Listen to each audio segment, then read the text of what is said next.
तो हम लोग बात कर रहे थे एनिमल किंगडम का क्लासिफिकेशन। और अभी तक हमने काफ़ी सारे पॉइंट डिस्कस कर लिए जिनके आधार पर अलग अलग एनिमल्स को अलग अलग ग्रुप में रखा जाएगा। कौन कौन से फीचर्स थे, अगर मैं रिपीट करूं तो हमने बात किया था कि बॉडी का लेवल कैसा है। हाँ, हमने बात किया कि सिमेट्री कैसी है। हमने बात किया कि ब्लड का सर्कुलेशन किस टाइप का है। हमने बात किया कि जर्म लेयर आखिर कितनी बनती है। जब जाइगोट से एक लिविंग का डेवलपमेंट होता है तो जर्म लेयर 2 बनती हैं या 3 बनती हैं। फिर हमने बात किया कि अगर 3 जर्म लेयर बनती हैं तो क्या बॉडी के अंदर सीलोम पाई जाएगी। अगर सीलोम नहीं मिलती तो एसिलोमेट बोलेंगे। अगर मिलती है तो वहाँ 2 ऑप्शन है। अगर वो पूरा जो चैम्बर है जिसे हम सीलोम बोल रहे हैं, अगर उसकी both side covered by mesoderm अगर मिलता है तो ट्रू सीलोम कहलाएगा। और अगर मीजोडर्म उसको पार्शियली कवर करता है, कहीं बाहर कहीं अंदर, तो फिर उसको हम स्यूडो सीलोम बोलते हैं। तो इस तरह से बहुत सारे पॉइंट मैंने डिस्कस किए। कुछ और पॉइंट थोड़े से छूट गए हैं, वो भी हम लोग डिस्कस कर लेते हैं। जैसे एक पॉइंट आता है सेगमेंटेशन। सेगमेंटेशन देखिए, ये कोई खास इतना बड़ा पॉइंट नहीं है जो ज़्यादातर इस्तेमाल में आए, लेकिन फिर भी चूंकि बुक में हमारे मेंशन है तो ये भी जान लेना चाहिए। देखिए, हम जब बात करेंगे तो बॉडी को अलग अलग पार्ट में बांटा जाता है।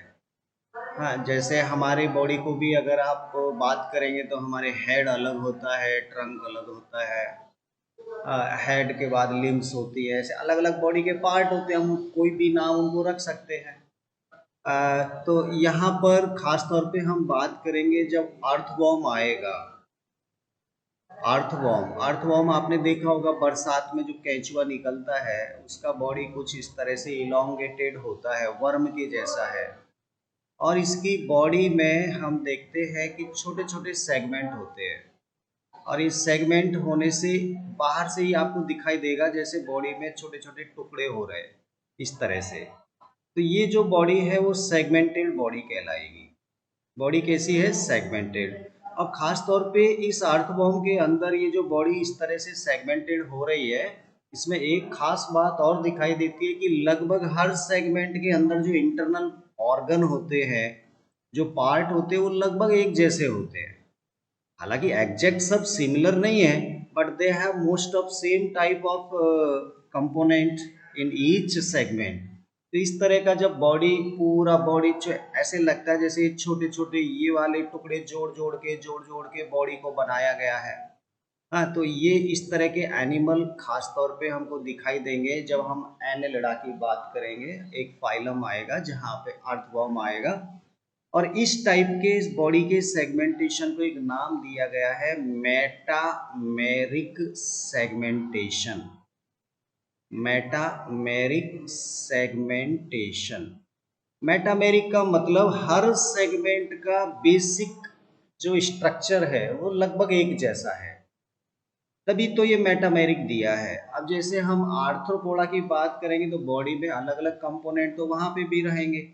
ये इस तरह का हेड रहेगा, हाँ, इस तरह के पार्ट रहेंगे। हम पूरा ये इसको डिटेल में बात करेंगे तो इसकी भी बॉडी में ये पार्ट तो है, तो ये टुकड़े तो हैं, लेकिन ये सभी जो अलग अलग कंपोनेंट हैं वो अलग अलग टाइप के होते हैं। इनमें सेम टाइप का कॉम्बिनेशन नहीं दिखता, सेम टाइप की बेसिक स्ट्रक्चर नहीं दिखती, हर एक चेम्बर अलग अलग टाइप का दिखता है। तो यहाँ पर मेटामेरिक सेगमेंटेशन कहना ठीक नहीं होगा, यहाँ केवल सेगमेंटेशन आप बोल सकते हैं। ठीक है, तो ये आपका हेड, थोरैक्स और एब्डोमेन की जब हम बात करेंगे तो यहाँ पर इस तरह के आर्थ्रोपोडा में भी बॉडी तो सेगमेंटेड है, but it is not metameric segmentation. Metameric segmentation हमको अर्थवॉर्म जैसे एनिमल में ही देखने को मिलेगा, जहाँ बॉडी के हर कंपोनेंट का लगभग बेसिक स्ट्रक्चर इंटरनल वो लगभग एक जैसा होता है। तो ये एक छोटा सा पॉइंट था सेगमेंटेशन में। मैं थोड़ा समझा दिया, केवल एक फाइलम में एक काम आएगा, ज़्यादा हम इसको इस्तेमाल नहीं करेंगे, ये इतना इम्पोर्टेंट फीचर नहीं होगा। लेकिन शब्द था मेटामेरिक सेगमेंटेशन, वो जानना जरूरी था। चलिए अब हम बात करेंगे एक जो बहुत इंपॉर्टेंट फीचर है, वो भी बहुत इंपॉर्टेंट है, जिसे हम बोलते हैं नोटोकॉर्ड। नोटोकॉर्ड ये बहुत इंपॉर्टेंट फीचर है। ये क्या होता है पहले तो ये समझो। देखिए हमारी पूरी बॉडी का डेवलपमेंट जो होता है वो 3 जर्म लेयर से होता है, एक्टोडर्म, मीजोडर्म और एंडोडर्म। एंडोडर्म अपने अलग ऑर्गन बनाती है, मीजोडर्म अपने अलग ऑर्गन बनाती है, एक्टोडर्म से अलग ऑर्गन बनते हैं, और जब पूरे सभी ऑर्गन बन जाते हैं तो हमारी बॉडी का डेवलपमेंट हो जाता है। ये 3 जर्म लेयर अलग अलग टाइप की सेल बना बनाकर अलग अलग ऑर्गन बनाती हैं, जिनसे हमारी बॉडी बन जाती है। अब नोटोकॉर्ड जो है ये सभी एनिमल में देखने को नहीं मिलता। पहली बात तो जिनके अंदर ये मिलता है उन एनिमल को हम कॉर्डेट बोलते हैं। कॉर्डेट एनिमल, ऐसे एनिमल जिनके अंदर नोटोकॉर्ड पाया जाता है उनको क्या बोलेंगे? कॉर्डेट एनिमल बोलेंगे। और जिनके अंदर ये नोटोकॉर्ड नहीं पाया जाता उनको हम नॉन कॉर्डेट बोलेंगे। बस सीधा सिंपल। कॉर्डेट तो दो तरह के एनिमल हो गए on the basis of notochord. If the notochord is present they will be considered as chordate animal, and if notochord is absent the animal will be considered as non chordate। ठीक है, तो हमारे जो अभी total animal को हम classified करेंगे वो यहाँ पर हम लोग 10 फाइलम बनाने वाले हैं। कई बुक में 11 फाइलम भी बने हैं। ये आप कंफ्यूज मत होइए, मैंने बोला कि क्लासिफिकेशन लगातार अपग्रेड होता जा रहा है, लगातार बढ़ता जा रहा है, धीरे धीरे इसमें हम लोग इम्प्रूव करते जा रहे हैं। और क्लास 11th में हम लोग भी 11 फाइलम ही पढ़ने वाले हैं। ठीक है, तो मैं आपको पूरे 11 फाइलम डिस्कस करूंगा। आपने थोड़ा सा गौर किया हो सर, 9th में जो हम थे वहाँ तो हम 10 फाइलम पढ़ते थे, तो ये थोड़ा सा अपग्रेडेशन है आपके लिए। और सिस्टमेटिक क्लासिफिकेशन को देखते हुए अगर हम इसको 11 में डिवाइड करें तो ज़्यादा बेटर है, ज़्यादा इम्प्रूव्ड है। तो फाइनल हो गया कि हम क्लास 11th में टोटल 11 फाइलम में बांटने वाले हैं सभी एनिमल को। इन 11 फाइलम में से जो शुरू के 1 से लेकर 10 फाइलम आने वाले हैं, 1 से लेके 10 फाइलम जो आने वाले हैं, उनके पास अभी नोटोकॉर्ड नहीं बनी। किसी के भी पास नोटोकॉर्ड नहीं पाई जाती। मतलब फाइलम नंबर 1 से लेकर 10 जो भी हम पढ़ेंगे वो सब के सब कैसे कहलाएंगे? वो नॉन कॉर्डेट एनिमल कहलाएंगे। केवल जो फाइलम नंबर 11 है वहां पर ये कॉर्डेट जैसी स्ट्रक्चर देखने को मिलेगी, उनको हम कॉर्डेट में कंसीडर करेंगे। ठीक है, तो इस तरह से हमारा अगर हम बात करें तो कॉर्डेटा एक अलग ही फाइलम हम बना दिए हैं। कॉर्डेटा आप बोल दीजिए, वो एक अलग फाइलम हो जाएगा, फाइलम नंबर 11 हो जाएगा। और इस फाइलम को हम डिटेल में पढ़ेंगे। ये वो फाइलम है जिसमें नोटोकॉर्ड पाई जाती है। बहुत इंपॉर्टेंट फीचर आएगा आगे चल के। अब सवाल ये आता है दिमाग में, सर ये नोटोकॉर्ड है क्या, ये तो बताओ। तो भाई नोटोकॉर्ड कुछ नहीं है, ये जो मीजोडर्म होता है ना, मीजोडर्म, इसी से मिलकर बॉडी के अंदर एक सॉलिड सी स्ट्रक्चर बनना शुरू हो जाती है। एक्चुअली ये इंटरनल ऑर्गन्स बनाने के काम आती है मीजोडर्म। तो मान लीजिए किसी की भी, ये मान लीजिए कोई बॉडी है, इस टाइप की मान लीजिए कोई बॉडी है, तो मीजोडर्म ने क्या किया, इसके डॉर्सल साइड में, जो डॉर्सल बोलते पीठ वाले हिस्से को, डॉर्सल साइड में एक शुरू से लेके लास्ट तक एक ऐसा ग्रुप ऑफ सेल बना दिया जो थोड़ा सा सॉलिड टाइप का होता है। सॉलिड टाइप का ग्रुप ऑफ सेल है, ऐसे लगता है जैसे एक रॉड जैसे एक बन गई है उसकी बॉडी में, जो एक्सिस बनाने का काम कर रही है। ये जो एक मीजोडर्म से बना हुआ हार्ड रॉड लाइक कंपोनेंट है जो उस एनिमल के डॉर्सल पीठ वाले हिस्से में डेवलप हो जाता है, उसी को हम नोटोकॉर्ड बोलते हैं। ये सवाल कई बार पूछा गया कि नोटोकॉर्ड आखिर किस जर्म लेयर से बनता है। तो आंसर आना चाहिए मीजोडर्म से बनता है। जो शुरुआत में जब ये नोटोकॉर्ड बनती है तो ये इतनी बड़ी नहीं बनती, शुरू में ये बहुत छोटी सी बनती है, केवल पूंछ वाले हिस्से में बन जाती है। किसी किसी में हेड से लेकर और टेल तक बन जाती है, हेड टू टेल ये होती है। हेड किसी भी एनिमल का हेड होता है और एक टेल होता है। तो हेड टू टेल मीजोडर्म से बनी सॉलिड स्ट्रक्चर जो उसके डॉर्सल एरिया में पाई जाती है वही आपके नोटोकॉर्ड कहलाती है। अब जो लोअर थे उनमें तो ये छोटी सी अभी बनना शुरू हुआ, बन गई, एक बार ये मौजूद हो गई तो हमने बोल दिया कि भैया इसको कॉर्डेटा में शामिल करो। किसी में हेड टू टेल बन गई, हमने बोल दिया भैया इसको भी कॉर्डेटा में शामिल करो। और किसी किसी में क्या होता है कि ये नोटोकॉर्ड धीरे धीरे क्या होती है, बोनी स्ट्रक्चर से कवर्ड हो जाती है, छोटी छोटी हड्डियां इसको कवर कर लेती है। इस तरह से ये पूरे सॉलिड कंपोनेंट को छोटी छोटी बोन्स इसको कवर कर लेती है। और फिर अंदर ये जो मीजोडर्म का नोटोकॉर्ड है वो रिप्लेस हो जाता है, इसके अंदर न्यूरॉन सेल के धागे फिर डेवलप हो जाते हैं। मैं ये कहना चाह रहा हूं कि ये ही नोटोकॉर्ड हायर एनिमल्स में बोनी स्ट्रक्चर में रिप्लेस हो जाता है, बोनी बोनी स्ट्रक्चर बन जाता है। और उस बोनी स्ट्रक्चर को हम कहने लगते हैं वर्टिब्रल कॉलम। इसको क्या कहने लगते हैं, वर्टिब्रल कॉलम या रीढ़ की हड्डी। और ये हड्डी अकेली नहीं है, हमारे ह्यूमन बींग्स में हम बात करें तो टोटल 26 बोन्स हैं, छोटी छोटी बोन्स। वो आपस में इस तरह से जुड़ जोड़ कर हमारी रीढ़ की हड्डी बनाती हैं।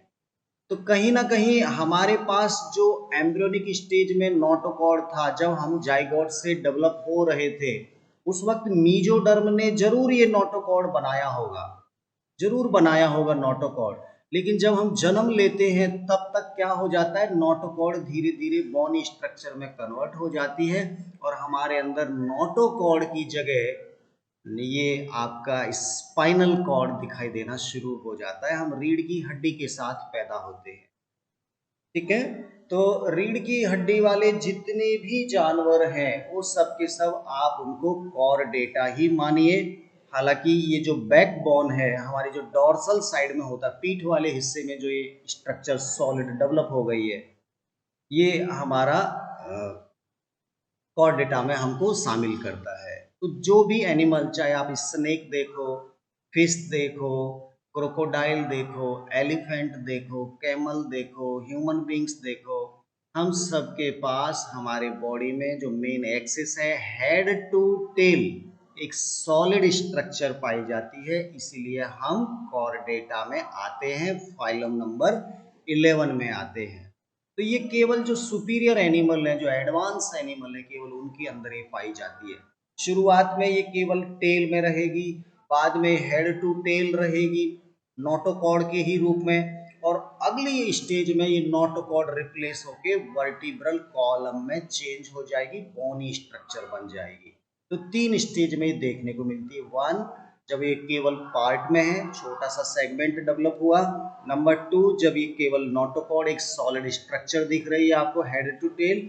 और नंबर 3, जब ये नोटोकॉर्ड रिप्लेस होके बोनी स्ट्रक्चर में कन्वर्ट हो गई तो वर्टिब्रल कॉलम हमको दिखाई देना शुरू हो जाता है। तो ये कहानी थी नोटोकॉर्ड के बारे में, मुझे लग रहा है आपको समझ में आई होगी। अभी अगर हम बात करें तो बहुत सारे फीचर्स हमने डिस्कस कर लिए, और ऐसे फीचर्स एनिमल के अंदर बहुत सारे हैं, हम कितना भी करते जाएंगे उससे अब फायदा नहीं होगा। हमको सीधा सीधा अब फाइलम के ऊपर बात करना चाहिए कि कितने टाइप के ग्रुप हमने बनाए एनिमल को। तो अगर हम बात करें, एनिमेलिया किंगडम है हमारा, और एनिमेलिया किंगडम को हम बांटने वाले हैं टोटल 11 इसमें फाइलम में। ध्यान देना, प्लांट को हमने डिवीजन में बांटा था और एनिमेलिया को हम फाइलम में बांट रहे। तो सबसे पहले तो इसके टुकड़े करना शुरू करो। तो एक बुक में फ्लो चार्ट बना है, वो बहुत शानदार बना है, मैं चाहता हूँ कि आप वो बुक वाला ही फोटो देखो तो आपको समझ में आएगा। एनसीईआरटी बुक में डायग्राम बना है, स्केच बना है। हमारे पास किंगडम है एनिमेलिया, और एनिमेलिया किंगडम में जितने भी एनिमल हैं वो सबके सब मल्टी सेलुलर हैं, ये बात कन्फर्म है। किसी के भी पास सेल वॉल नहीं है और सेल के अंदर प्लास्टिड नाम का सेल ऑर्गेनेल नहीं होता। ये अपना खाना खुद नहीं बना पाते, सबके सब हेटेरोट्रॉप्स होते हैं। तो ये तो बेसिक फीचर है जो एनिमेलिया में होने के लिए आवश्यक थे। अब इस एनिमेलिया को हमने अलग अलग फीचर्स इस्तेमाल करते करते इसको डिवाइड करना शुरू किया। सबसे पहले हमने फीचर इस्तेमाल किया लेवल ऑफ ऑर्गेनाइजेशन, आखिर बॉडी का लेवल क्या है। तो बॉडी का लेवल देखा तो हमको मिला नंबर 1 सेलुलर लेवल, हमको क्या मिला, सेलुलर लेवल। और दूसरा जो हम फीचर यूज करने वाले हैं, एक तो मिला सेलुलर लेवल, दूसरा हमको मिला या तो टिश्यू लेवल या ऑर्गन लेवल या ऑर्गन सिस्टम लेवल। तो ये दो ग्रुप में हमने बांट दिए सभी एनिमल को। एनिमल यहाँ है, इस एनिमल को दो में बांटा, पहले सेलुलर लेवल के अलग कर दिए और बाकी टिश्यू ऑर्गन और ऑर्गन सिस्टम वाले अलग कर दिए। अब जो ये सेलुलर लेवल के थे, हमने नेक्स्ट पॉइंट थोड़ा दिमाग में रखा, नाम रखा हमने सिमेट्री। हमारा फीचर क्या था, सिमेट्री देख रहे हैं। तो सिमेट्री जो सेलुलर लेवल है वो तो उनके अंदर तो कोई सिमेट्री होती ही नहीं है, वो तो एसिमेट्रिकल होते हैं, पता नहीं कौन सी सेल कहाँ जम गई, कैसे जम गई, उनको दो इक्वल में बांट ही नहीं पा रहे हम लोग। तो जितने भी सेलुलर लेवल हैं वो सबके सब एसिमेट्रिकल होंगे। और सेल अभी है तो लेयर भी नहीं है, लेयर नहीं है तो बॉडी कैविटी भी नहीं है, तो ये सब इधर के जो फीचर्स है ये अभी कोई काम नहीं आएंगे। हमने केवल देखा सेलुलर लेवल है, चलो इनको एक फाइलम बना देते हैं। फाइलम नंबर 1 नाम रख दिया पोरीफेरा। बस केवल हमने क्या देखा, बॉडी लेवल देखा। बॉडी लेवल देखते ही जो सेलुलर लेवल के थे उनको एक ग्रुप बना दिया, नाम रखा पोरीफेरा। बात समझ में आनी चाहिए। दूसरे जो टिश्यू ऑर्गन या ऑर्गन सिस्टम लेवल के एनिमल थे, अब उनको इस दूसरे पॉइंट से डिवाइड किया, नाम था सिमेट्री। अब on the basis of symmetry there are two types of animal, या तो उनकी बॉडी में रेडियल सिमेट्री है या बाइलेटरल सिमेट्री है। रेडियल ऐसी सिमेट्री है जिसकी बॉडी को कई सारी ऐसी जगह हैं जहां से दो इक्वल में बांटा जा सके। There are so many radius available by which we can cut into two equal part. और बाइलेटरल जैसे ह्यूमन बींग्स, केवल एक जगह ऐसी है जहां से दो इक्वल में बांटा जा सके, वो बाइलेटरल है। अब रेडियल सिमेट्री वालों में अगर हम बात करें सीलोम की, तो वहां अगर एसीलोमेट हैं, मतलब अभी सीलोम नहीं बन पाई है, तो इसमें आएंगे फाइलम नंबर 2 जिसका नाम है सीलेंट्रेटा, और फाइलम नंबर 3 जिसका नाम है टीनोफोरा। ये दोनों के दोनों बिना सीलोम के हैं। क्यों? क्योंकि ये जो दोनों ग्रुप हैं ये अभी डिप्लोब्लास्टिक हैं, केवल दो जर्म लेयर इनके पास हैं। अब जब दो जर्म लेयर हैं तो सीलोम की तो बात करना ही बेवकूफी है, यहाँ इसके बारे में बात ही ना करें। हमको तो केवल इतना याद रखना है कि ऐसे एनिमल जिनका बॉडी लेवल टिश्यू ऑर्गन या सिस्टम वाला है और अगर वो रेडियल सिमेट्री रखते हैं तो उनको दो ग्रुप में बांटो, एक तो सीलेंट्रेटा और दूसरा टीनोफोरा। अब जो बाइलेटरल सिमेट्री वाले हैं उनको फिर अगला हमने बॉडी कैविटी के आधार पे बांटा है। बिना कैविटी वाले हैं उनको एसिलोमेट बोलते हैं, बिना बॉडी कैविटी के, तो उसमें आएगा प्लेटीहेल्मिन्थेज। प्लेटीहेल्मिन्थेज जिनमें सीलोम तो बन गई लेकिन बोथ साइड कंप्लीटली मीजोडर्म से कवर्ड अगर नहीं है, मतलब स्यूडोसीलोम अगर है, तो वो कहलाएगा, एक अलग फाइलम बना दिया एस्के हेल्मिन्थे। ध्यान देना ये दो क्वेश्चन यहाँ से बहुत इंपॉर्टेंट बनते हैं। ये दो आपसे सीधा डायरेक्ट क्वेश्चन पूछा जा सकता है, एसिलोमेट एनिमल का कौन सा फाइलम है? एसिलोमेट का फाइलम है प्लेटीहेल्मिन्थेज। स्यूडोसीलोम का केवल एक फाइलम है जिसका नाम है एस्के हेल्मिन्थेज। तो ये दो क्वेश्चन बहुत कंफ्यूज करते हैं, एसिलोमेट प्लेटीहेल्मिन्थेज, स्यूडोसीलोमेट एस्के हेल्मिन्थेज। इनके बारे में सब हम डिटेल पढ़ेंगे आगे चल। अब जिनमें ट्रू सीलोम है, बचे कुचे जितने भी एनिमल है इनको बाद में हम देखेंगे, हमने आखिर ये सब पूरा क्यों किया। बचे कुचे जितने भी फाइलम है वो सब यहाँ सब के सब ट्रू सीलोम वाले हैं। Phylum number 1, phylum number 2, phylum number 3, phylum number 4, phylum number 5। ये 6 से शुरू हो रहा है। 6, 7, 8, 9, 10 और 11 फाइलम हो जाएंगे। तो ट्रू सीलोम वाले फाइलम कौन है? Annelida, arthropoda, Mollusca, Echinodermata, Hemichordata और कॉर्डेटा। हाँ सर, टेंशन बढ़ रहा है। ये सब नाम सीक्वेंस में याद करना है, आगे पीछे नहीं करना है, क्योंकि इवोल्यूशनरी रिलेशनशिप भी हमको ध्यान में रखना है। जो सबसे लोअर है उसको सबसे पहले रखना है, जो सबसे हायर है उसे सबसे बाद में रखना है। ये कॉर डेटा को छोड़कर ये बाकी जितने भी फाइलम हैं ये सब के सब नॉन कॉर्डेट हैं, सब के सब नॉन कॉर्डेट हैं ये वाले। ठीक है, केवल ये कॉर्ड डेटा जो है इसी में नोटोकॉर्ड पाई जाती है। इसको भी फिर हम आगे क्लासिफाई करेंगे कि केवल हेड में है या टेल में है, कि हेड टू टेल है, क्या वो बोनी स्ट्रक्चर में रिप्लेस हो गई। तो इसको फिर बाद में हम लोग डिवाइड करेंगे कॉर्ड डेटा।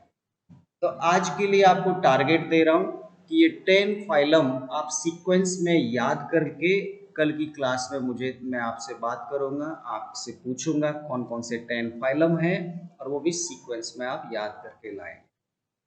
आई थिंक आज के लिए इतना सफिशिएंट होगा।